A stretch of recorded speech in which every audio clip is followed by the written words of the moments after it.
One little, two little, three little billions, four little, five little, six little billions. The most recent report to Congress on Navy's Constellation-class frigate has been released, and it's not looking any better than last year's. Going back to 2024, give you a little recap here.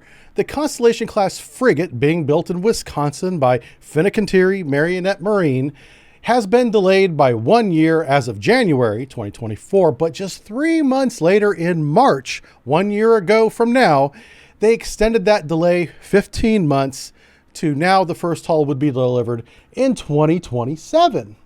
Now, this year, 2025, same month of March, we find out that delay has been extended even further to 3 years, pushing the delivery of Constellation Frigate Hull 1 out to 2029.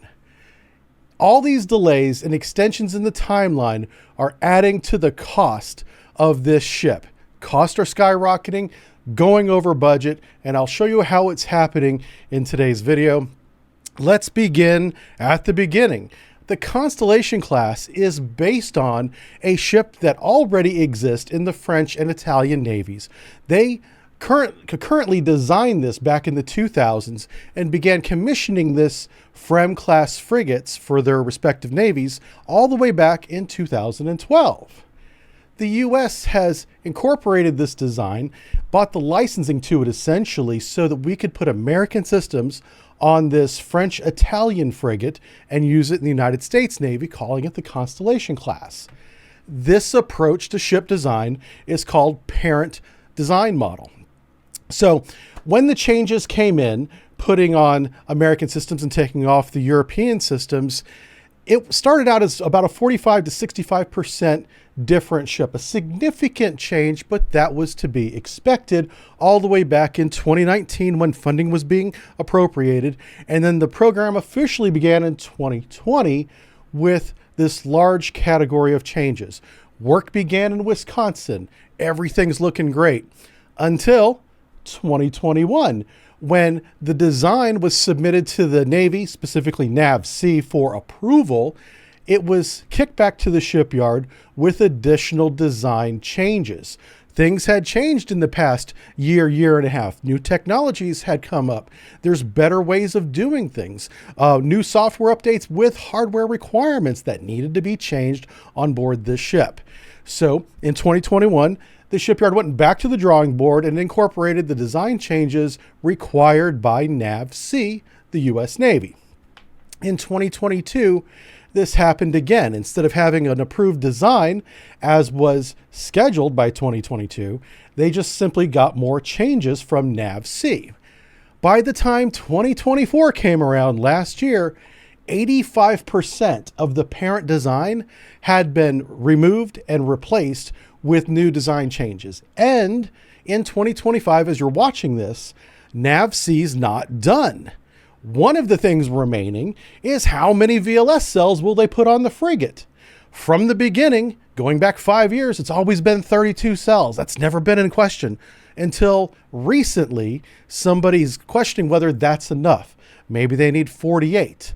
Well, maybe you should wait to flight 2 to put on the 48 cell because we're working with 32 cells right now. Let's get the ship approved and designed so we can begin building it. The person responsible for this, not the person who necessarily did everything, but the person responsible for these changes at NAVSEA, is Rear Admiral Tom Anderson. He is PEO of ships. That's Program Executive Officer of Ships. And he has he's been in this role since 2019, the entire time the Constellation Frigate program has been alive. So he's been responsible from cradle to current of this development of this ship.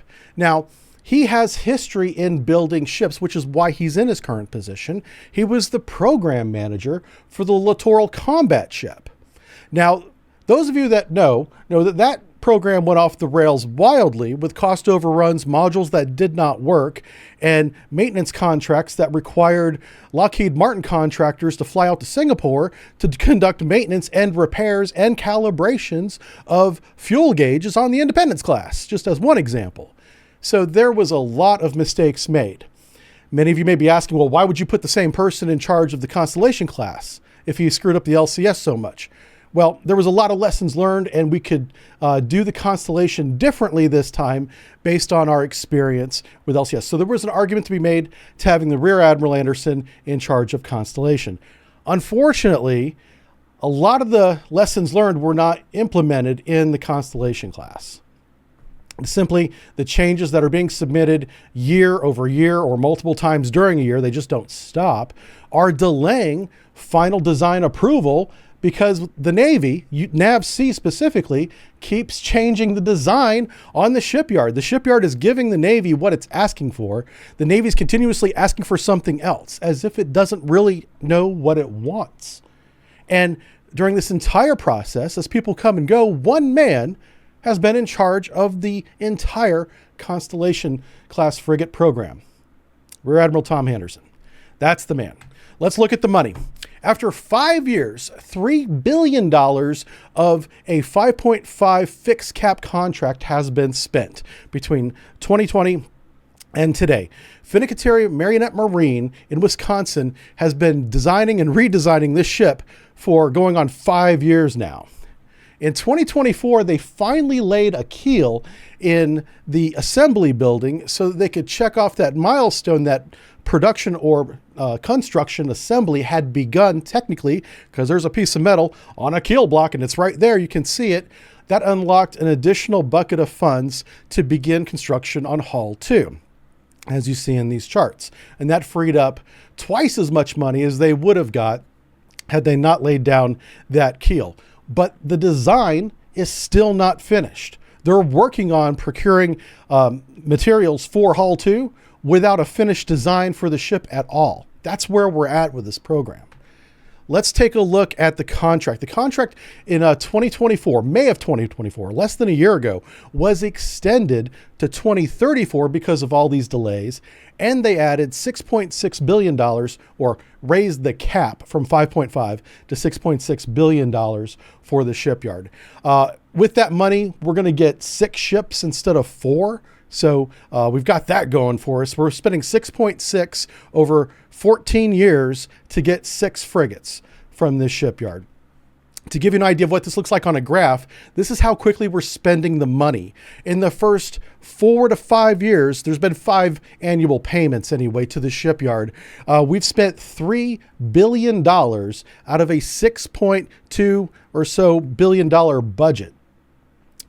It's almost half gone already. Now, it is normal to front load a lot of cost in shipbuilding. That's to be expected. My point is, we still have 10 years to go and only $3 billion left.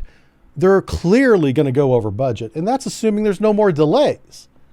Now, to Senate's credit and the House Armed Services Committee credit as well, Congress finally laid down a red line and said, finalize the design or you don't get any more money. And because of that, that deadline is May 2025. So I'm looking forward to see what the design is approved then. We'll see. We'll make a follow-up video on that when that happens. But it's not all $6.6 billion at this point.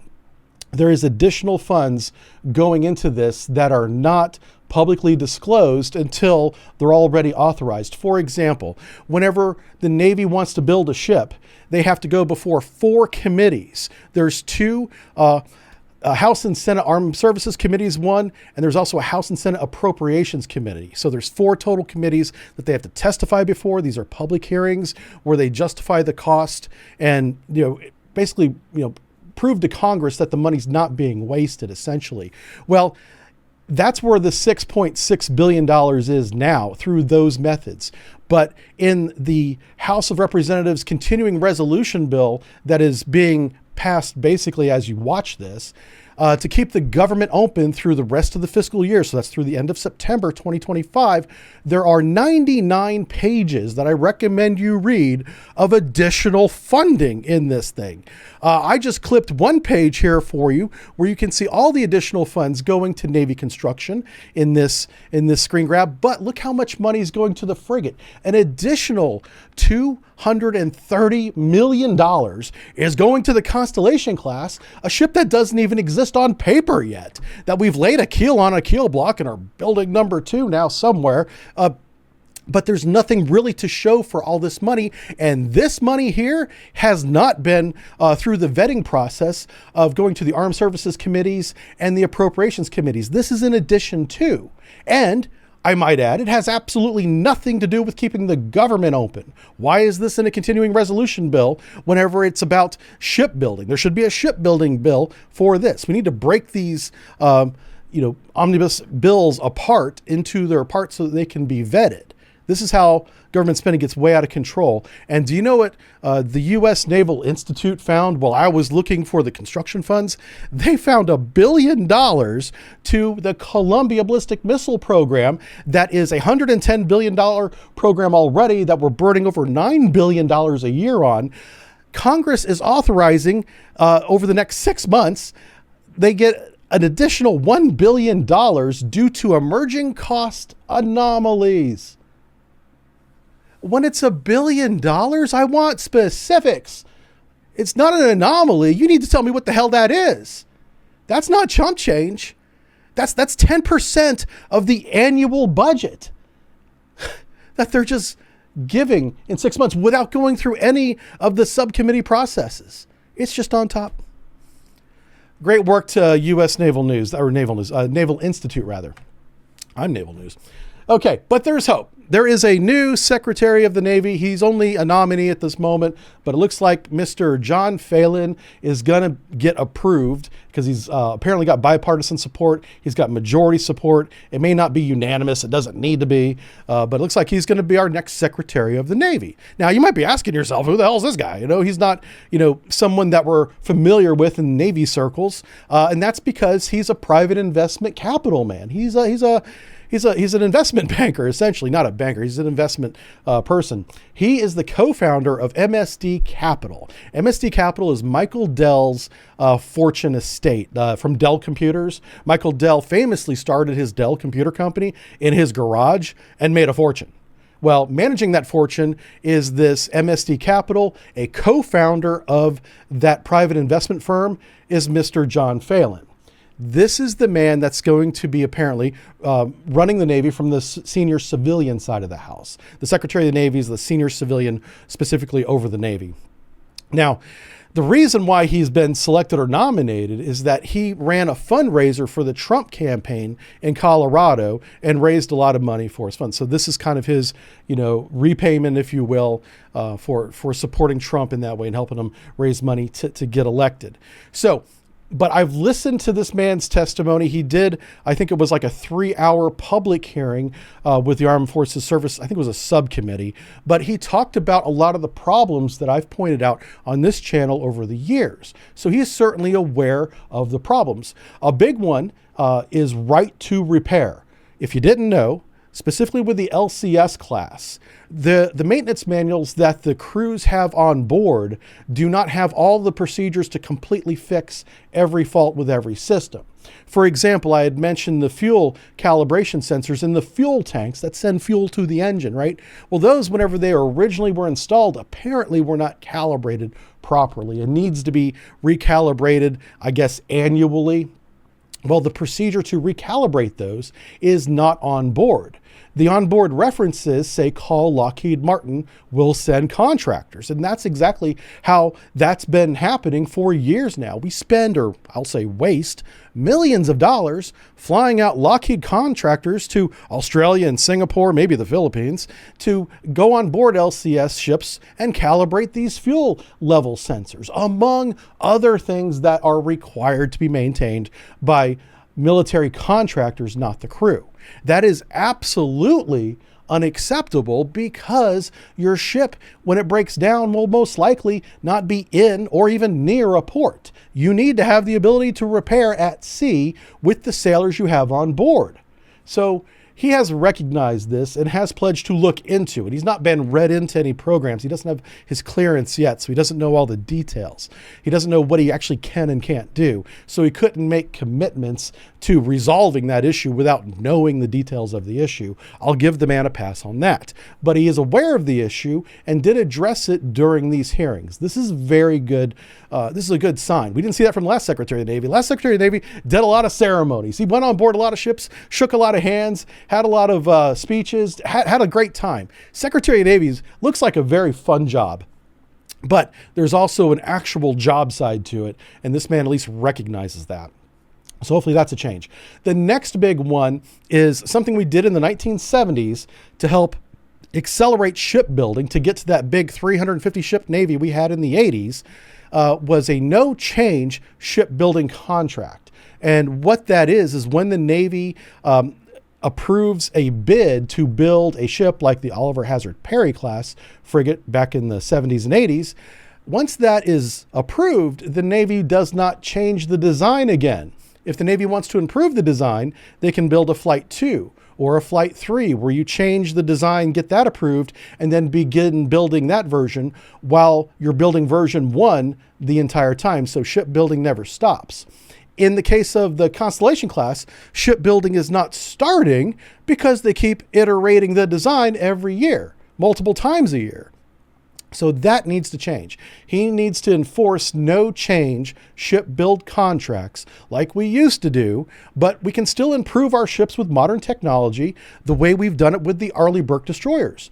We build flights. Yeah, Flight 1, Flight 2, Flight 2 Alpha, Flight 3. They're iterations, and each one's a little bit different, arguably a little bit better. So that's how they need to approach shipbuilding going forward. He addressed that.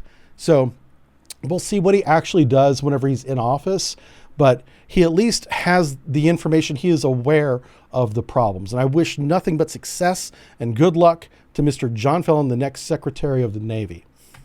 Now, what's China been doing? As we've been fiddle-farting around with the Constellation class, and we have been building some ships, don't get it twisted. We built like 2 Arleigh Burkes and 2 submarines, an oil tanker ship, and something else. But anyway, while we're doing that successfully, China is on an absolute tear, ripping through all their shipyards, building a lot of ships. They built, I want to say something like 30 warships last year, and a couple major ones came out. One was this amphibious assault ship, which is not a copy of a design, as people often accuse China of copying things because they do steal ideas, intellectual property. That's not a question.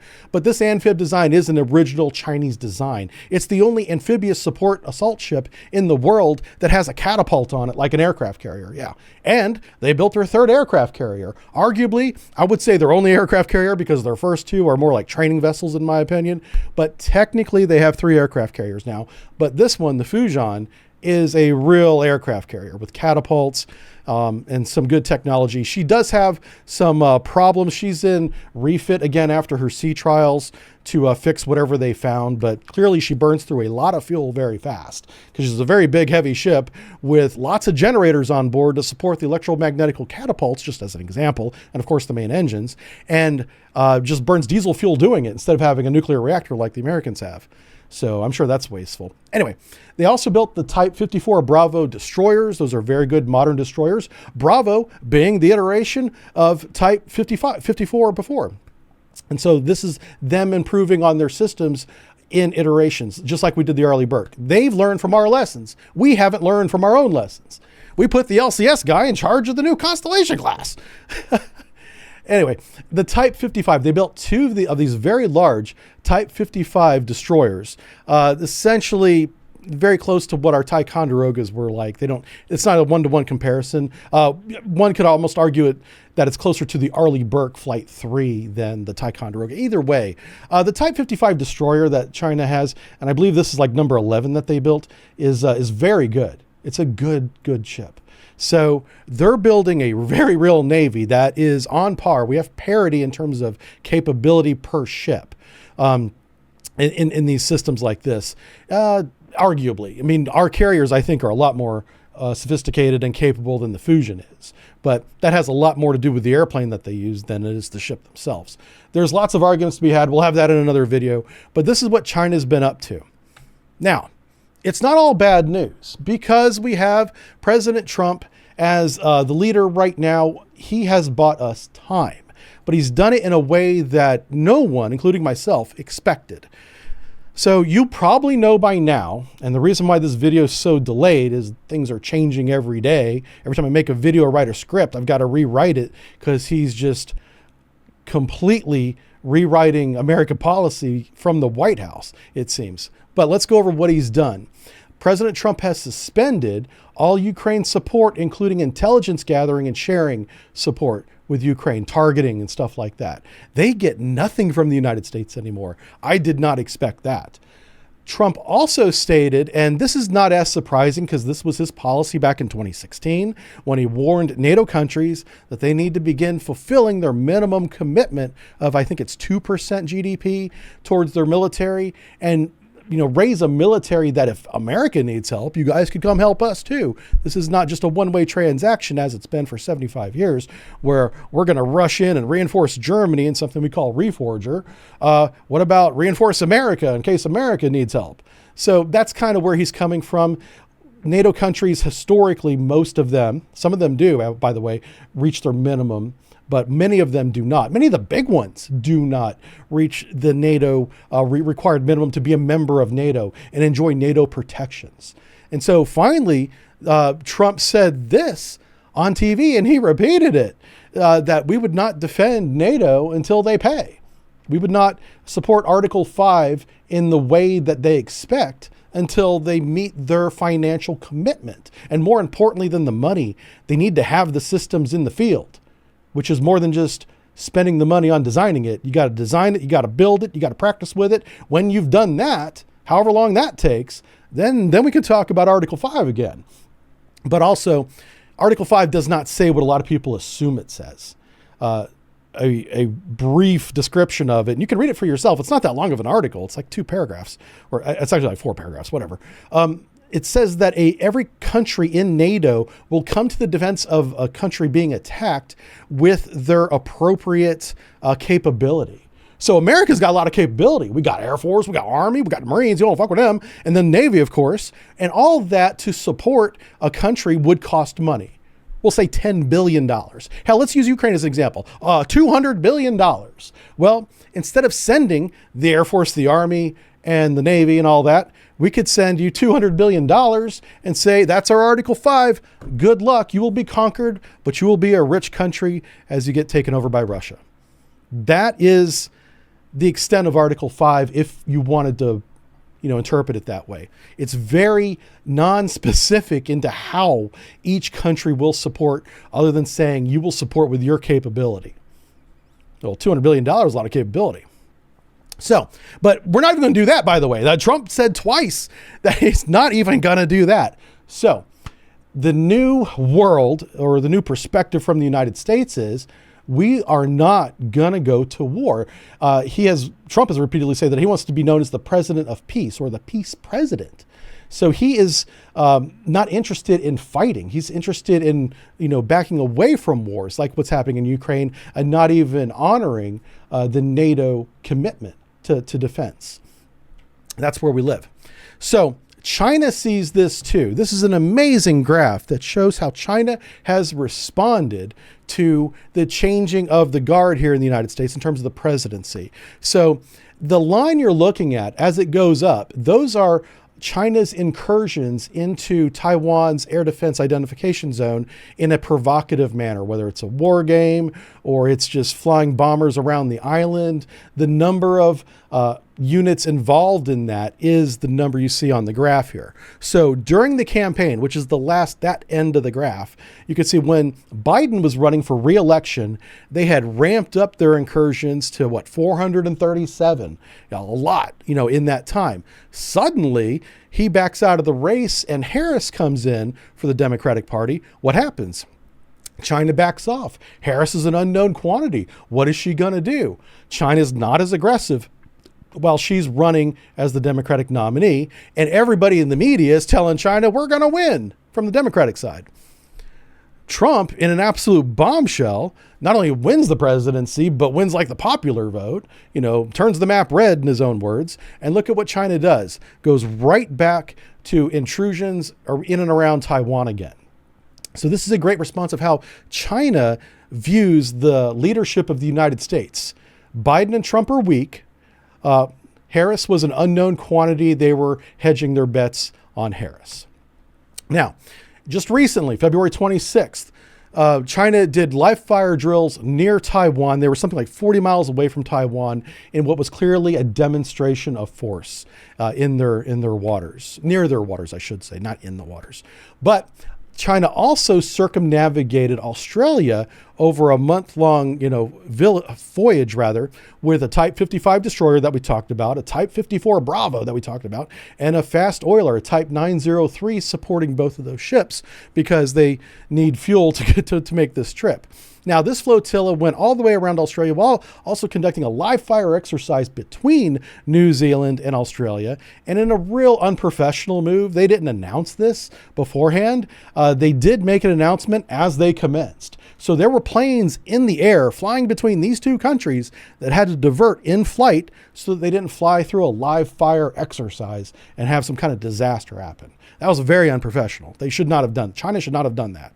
But as they go around Australia, they announced that they're going to conduct war games with Iran and Russia in the Gulf of Oman. So it's very likely that instead of returning home, this flotilla will navigate the Indian Ocean, probably doing that right now as you're watching this, going towards Iran. I expect them for those war games. If they don't do that, China does have a flotilla in Africa. I believe it's Djibouti, and that's very close to the Gulf of Oman. They can just go out and sail over there and conduct the exercise with those ships as well. So one of those two things is going to happen, and we'll be keeping an eye on that, see what they actually do. By the time you watch this, that's probably going to be known. So you probably already know the answer before I do. All right, so let's go back to this. We do have time to fix our ships. Our shipbuilding process in the United States is broken as hell. It's a complicated problem too. This is not an easy fix, but we have a new perspective, a new person in the Secretary of the Navy coming in who looks at things from a management and financial investment money spending point of view. Maybe that perspective can help change the way we build and finance shipbuilding in the United States. We'll see what he actually does. I'm giving the man time to prove me right or wrong, and I hope that he is very successful. So, but what's the reality is we're not going to need any warships or any of those warships in the next 4 years, because it's very clear to me that Donald Trump does not want to engage in combat with anyone, especially China. So unless China or someone else, but China is what we're talking about right now, attacks the United States directly, as in attacking one of our ships, shooting down one of our planes, something just egregious, there's no way that I see him giving orders to attack or retaliate to China. So this brings into question, what about Taiwan?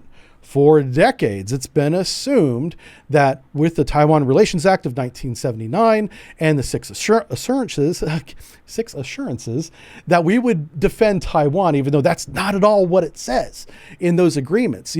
What it says, if you read those agreements, especially the six assurances, is that the U.S. would consider it a grave concern if China invaded Taiwan. That's like sending thoughts and prayers to a country like we're doing to Ukraine right now. And with NATO, we're not honoring, a decades-long commitment. We don't have any commitment at all to Taiwan other than we would not coerce them or push them into negotiations with China. That's one of the six as well. We can, however, sell them weapons. Hell yeah, we're going to make some money out of the deal. That's always been part of the deal since 1979. So we sell them weapons and systems.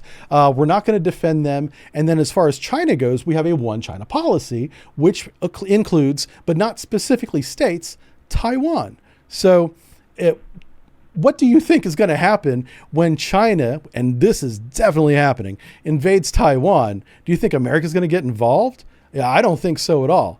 So here's a little thought exercise for you as we wrap this up today.